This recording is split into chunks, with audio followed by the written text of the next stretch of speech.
अथ द्वादशो अध्यायः मोक्षदायक पुण्य क्षेत्रों का वर्णन। काल विशेष में विभिन्न नदियों के जल में स्नान के उत्तम फल का निर्देश तथा तीर्थों में पाप से बचे रहने की चेतावनी। सूतुवाच शृण्वमृष्यः प्राज्ञाः शिवक्षेत्रं विमुक्तिदम् तदागमां अस्ततो वक्ष्ये लोकरक्षार्थमेभिः 50 कोटि विस्तीर्ण स्वशैलवन कानना शिवाज्ञया हि पृथ्वी लोकं धृत्वा च तिष्ठति तत्र तत्र शिवक्षेत्रं तत्र तत्र निवासिनां मोक्षार्थं कृपया देवः क्षेत्रं कल्पितवान् प्रभु। सूत जी बोले, हे बुद्धिमान महर्षियों, मोक्षदायक शिव क्षेत्रों का वर्णन सुनिए। तत्पश्चात मैं लोक रक्षा के लिए शिव संबंधी आगमों का वर्णन करूंगा। पर्वत, वन और काननों सहित इस पृथ्वी का विस्तार 50 करोड़ योजन है। भगवान शिव की आज्ञा से पृथ्वी संपूर्ण जगत को धारण करके स्थित है। भगवान शिव ने भूतल पर विभिन्न स्थानों में वहां के निवासियों को कृपा पूर्वक मोक्ष देने के लिए शिव क्षेत्र का निर्माण किया है। परिग्रहाद ऋषीणां च देवानां च परिग्रहाद स्वयंभूतान्यथान्यानि लोकरक्षार्थमेभिः तीर्थे क्षेत्रे सदा कार्यं स्नानदान जपादिकम् अन्यथा रोग दारिद्र्यं मुक्त्वा द्याप्यो यान्नरः अथास्मिन् भारते वर्षे प्राप्नोति मरणं नरः स्वयंभूवस्थानवासेन पुनर्मानुष्यमाप्नुयात् क्षेत्रे पापस्य कर्णं दृढं भवति भूसुरा पुण्यक्षेत्रे निवासे हि पापमन्वपि न चरेत येन केनाप्युपायेन पुण्यक्षेत्रे वसे नरः।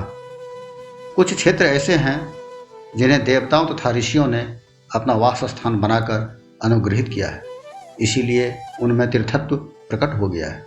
तथा अन्य बहुत से तीर्थ क्षेत्र ऐसे हैं जो लोगों की रक्षा के लिए स्वयं प्रादुर्भूत हुए हैं।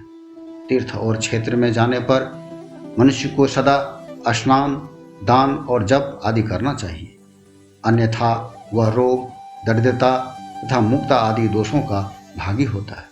जो मनुष्य इस भारतवर्ष के भीतर स्वयंभू तीर्थों में वास करके मरता है, उसे पुनः मनुष्य योनि ही प्राप्त होती है। हे ब्राह्मणों, पुण्य क्षेत्र में पाप कर्म किया जाए तो वह और भी दृढ़ हो जाता है। अतः पुण्य क्षेत्र में निवास करते समय थोड़ा सा भी पाप न करे। जिस किसी भी उपाय से मनुष्य को पुण्य क्षेत्र में वास करना चाहिए। सिंधो सत नदी तीरे सन्ति क्षेत्राण्यनेकिशः सरस्वती नदी पुण्या प्रोक्ता खष्टी मुखा तथा तत्तीरे वसेत प्राज्ञः क्रमाद ब्रह्म पदं लभेत। हिमवद्री ऋजा गंगा पुण्या सतमुखा नदी तत्तीरे चैव काश्यादि पुण्यक्षेत्राण्यनेकिशः तत्र तीरं प्रशस्तं हि मृगे मृग बृहस्पतो शोणभद्रो दशमुखः पुण्यो अभीष्ट फलप्रदः तत्र स्नानोपवासेन पदं वैनायकं लभेत 24 मुखा पुण्या नर्मदा च महानदी तस्यां स्नानेन वासेन पदं वैष्णवमाप्नुयात् तमसा 12 मुखारेवा 10 मुखा नदी गोदावरी महापुण्या ब्रह्म गोवध नाशिनी 21 मुखा प्रोक्ता रुद्रलोक प्रदायिनी कृष्णावेनी पुण्य नदी सर्वपाप क्षयावहा साष्टादश मुखा प्रोक्ता विष्णुलोक प्रदायिनी तुंगभद्रा 10 मुखा ब्रह्मलोक प्रदायिनी सुवर्णमुखरी पुण्या प्रोक्ता 9 मुखा तथा तत्रैव सुप्रजायन्ते ब्रह्मलोकच्युतास्तथा सरस्वती च पंपा च कन्या श्वेत नदी शुभा एतासां तीरवासेन इंद्रलोकमवाप्नुयात् सह्याद्रिजा महापुण्या कावेरीति महानदी सप्तविंशमुखा प्रोक्ता सर्वाभीष्टप्रदायिनी तत्तीराः स्वर्गदाश्चैव ब्रह्म विष्णु पदप्रदा शिवलोकप्रदा शैवास्तथाभीष्टफलप्रदा। सिंधु और गंगा नदी के तट पर बहुत से पुण्य क्षेत्र हैं। सरस्वती नदी परम पवित्र और 60 मुख वाली कही गई है, अर्थात उसकी 60 धाराएं हैं। जो विद्वान पुरुष सरस्वती की उन धाराओं के तट पर निवास करता है वह क्रमशः ब्रह्म पद को पा लेता है। हिमालय पर्वत से निकली हुई पुण्य सलीला गंगा 100 मुख वाली नदी है। उसके तट पर काशी आदि अनेक पुण्य क्षेत्र हैं।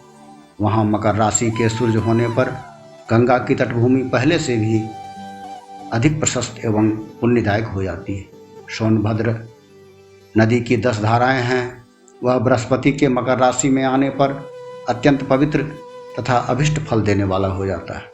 उस समय वहाँ स्नान और उपवास करने से विनायक पद की प्राप्ति होती है। पुण्य सलीला महानदी नर्मदा के 24 मुख हैं।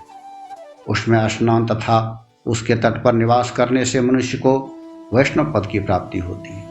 तमसा नदी के 12 तथा रेवा के 10 मुख हैं। परम पुण्यमयी गोदावरी के 21 मुख बताए गए हैं। वह ब्रह्म हत्या तथा गोवध के पाप का भी नाश करने वाली एवं रुद्र लोक देने वाली है।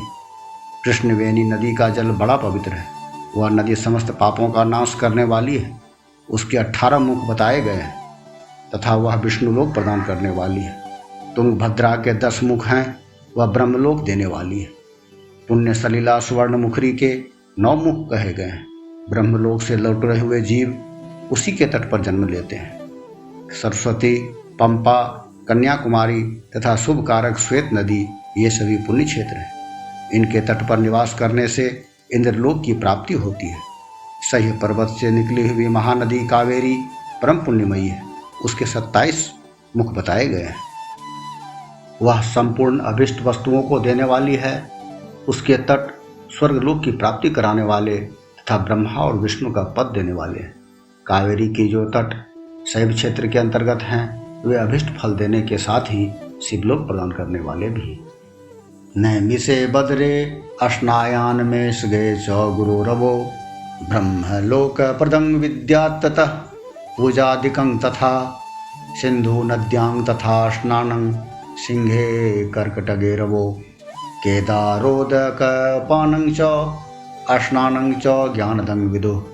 नैमिष्य अरण्य तथा बद्री का आश्रम में सूर्य और बृहस्पति के मेष राशि में आने पर यदि स्नान करे तो उस समय वहाँ किए हुए स्नान पूजन आदि को ब्रह्मलोक की प्राप्ति कराने वाला जानना चाहिए। सिंह और कर्क राशि में सूर्य की संक्रांति होने पर सिंधु नदी में किया हुआ स्नान तथा केदार तीर्थ के जल का पान एवं स्नान ज्ञानदायक माना गया। गोदावर्जां सिंह मासे स्नायात् सिंह बृहस्पतो शिवलोक प्रदमिति शिवेनोक्तं तथा पुरा यमुना सोनयो स्नायाद गुरो कन्या गते रवो धर्मलोके दन्तिलोके महाभोग प्रदं विदुः कावेर्जांच तथा स्नायात् तुलागे तु रवो गुरो विष्णुर्वचन महात्म्य अत्सर्वाभीष्ट प्रदं विदुः वृश्चिके मासी संप्राप्ते तथार्के गुरु वृश्चिके नर्मदायां नदी स्नानादि विष्णुलोक मवाप्नुयात् स्वर्णमुखरी स्नानं चापगे च गुरोरवो शिवलोक प्रदमिति ब्रह्मणो वचनं यथा मृगमासी तथा स्नाया जहान्यभ्यं मृगे गुरो शिवलोक प्रदमिति ब्रह्मणो वचनं यथा ब्रह्म विष्णवो पदे भुक्त्वा तदन्ते ज्ञानमाप्नुयात्। जब बृहस्पति सिंह राशि में स्थित हों उस समय सिंह की संक्रांति से युक्त भाद्रपद मास में यदि गोदावरी के जल में स्नान किया जाए तो वह शिवलोक की प्राप्ति कराने वाला होता है। ऐसा पूर्व काल में स्वयं भगवान शिव ने कहा था। जब सूर्य और बृहस्पति कन्या राशि में स्थित हो तथा यमुना और सोनभद्र में स्नान करे वह स्नान धर्मराज तथा गणेश जी के लोक में महान भोग प्रदान करने वाला होता है। यह महर्षियों की मान्यता है। जब सूर्य और बृहस्पति तुला राशि में स्थित हों उस समय कावेरी नदी में स्नान करे वह स्नान भगवान विष्णु के वचन की महिमा से संपूर्ण अभिष्ट वस्तुओं को देने वाला माना गया है। जब सूर्य और बृहस्पति वृश्चिक राशि पर आ जाएं, तब मार्गशीर्ष के महीने में नर्मदा में स्नान करने से विष्णु लोक की प्राप्ति होती। सूर्य और बृहस्पति के धनु राशि में स्थित होने पर स्वर्णमुखरी नदी में किया हुआ स्नान शिवलोक प्रदान करने वाला होता है। यह ब्रह्मा जी का वचन है। जब सूर्य और बृहस्पति मकर राशि में स्थित हो, उस समय माघ मास में गंगा जी के जल में स्नान करना चाहिए। ब्रह्मा जी का कथन है कि वह स्नान शिवलोक की प्राप्ति कराने वाला होता है। शिवलोक के पश्चात ब्रह्मा और विष्णु के स्थानों में सुख भोग कर अंत में मनुष्य को ज्ञान की प्राप्ति हो जाती है। गंगायांग माघ मासे तु तथा कुंभगते रवो श्राद्धं वा पिंडदानं वा तिलोदक मथापि वा वंशद्वय पितॄणां च कुलकोट्युद्धरं विदुः कृष्णावेण्यां प्रशंसन्ति मीनगे च गुरोरवो तत्तीर्थे च तन्मासि स्नानमिन्द्रपदप्रदं गंगां वा सहजां वापि समाश्रित्य वसेद्बुधः तत्कालकृत पापस्य क्षयो भवति निश्चितम्। माघ मास में तथा सूर्य के कुंभ राशि में स्थित होने पर फाल्गुन मास में गंगा जी के तट पर किया हुआ श्राद्ध, पिंडदान अथवा तिलोदक दान पिता और नाना दोनों कुलों के पितरों की अनेकों पीढ़ियों का उद्धार करने वाला माना गया है। सूर्य और बृहस्पति जब मीन राशि में स्थित हों, तब कृष्णवेणी नदी में किए गए स्नान की ऋषियों ने प्रशंसा की। उन महीनों में पूर्वोक्त तीर्थों में किया हुआ स्नान इंद्रपद की प्राप्ति कराने वाला होता है। विद्वान पुरुष गंगा अथवा कावेरी नदी का आश्रय लेकर तीर्थवास करे। ऐसा करने से उस समय में किए हुए पाप का निश्चय ही नाश हो जाता है। रुद्र लोक प्रदान्येव सन्ति क्षेत्राण्यनेकशः ताम्रपर्णी वेगवती ब्रह्मलोक फलप्रदे तयोस्तीरे ही सन्त्येव क्षेत्राणि स्वर्गदानि च सन्ति क्षेत्राणि तन्मध्ये पुण्यदानि च भूरिशः तत्र तत्र वसन् प्राज्ञ अस्तादृशं च फलं लभेत् सदाचारेण सद्वृत्त्या सदा भावनयापि च वसेत् दयालुः प्राज्ञो वै नान्यथा तत्फलं लभेत्। पुण्यक्षेत्रे कृतं पुण्यं बहुधा रिद्धि मृच्छति पुण्यक्षेत्रे कृतं पापं महदन्वपि जायते तत्कालं जीवनार्थश्चेत् पुण्येन क्षयमेष्यति पुण्यमैश्वर्यदं प्राहुः कायिकं वाचिकं तथा मानसं च तथा पापं तादृशं नाशयेत् द्विजा मानसं वज्रलेपं तु कल्पकल्पानुगं तथा। रुद्रलोक प्रदान करने वाले बहुत से क्षेत्र हैं। ताम्रपर्णी और वेगवती ये दोनों नदियां ब्रह्मलोक की प्राप्ति रूप फल देने वाली हैं। उन दोनों के तट पर अनेक स्वर्गदायक क्षेत्र हैं। उन दोनों के मध्य में बहुत से पुण्यप्रद क्षेत्र हैं। वहाँ निवास करने वाला विद्वान पुरुष वैसे फल का भागी होता है। सदाचार, उत्तम वृत्ति तथा सद्भावना के साथ मन में दया भाव रखते हुए विद्वान पुरुष को तीर्थ में निवास करना चाहिए, अन्यथा उसका फल नहीं मिलता। पुण्य क्षेत्र में किया हुआ थोड़ा सा पुण्य भी अनेक प्रकार से वृद्धि को प्राप्त होता है तथा वहाँ किया हुआ छोटा सा पाप भी महान हो जाता है। यदि पुण्य क्षेत्र में रहकर ही जीवन बिताने का निश्चय हो तो उस पुण्य संकल्प से उसका पहले का सारा पाप तत्काल नष्ट हो जाएगा, क्योंकि पुण्य को ऐश्वर्यदायक कहा गया है। हे ब्राह्मणों, तीर्थवास जनित पुण्य कायिक, वाचिक और मानसिक सारे पापों का नाश कर देता है।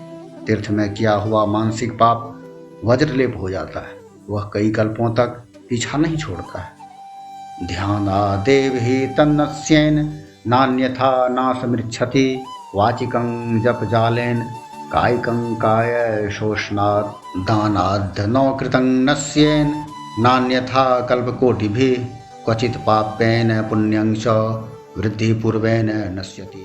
बीजांशश्चैव वृद्ध्यंशो भोगांशः पुण्यपापयो ज्ञाननाश्यो हि बीजांशो वृद्धिरुक्त प्रकारतः भोगांशो भोगनास्यस्तु नान्यथा पुण्यकोटिभिः बीज प्रोरोहे नष्टे तु शेषो भोगाय कल्पते।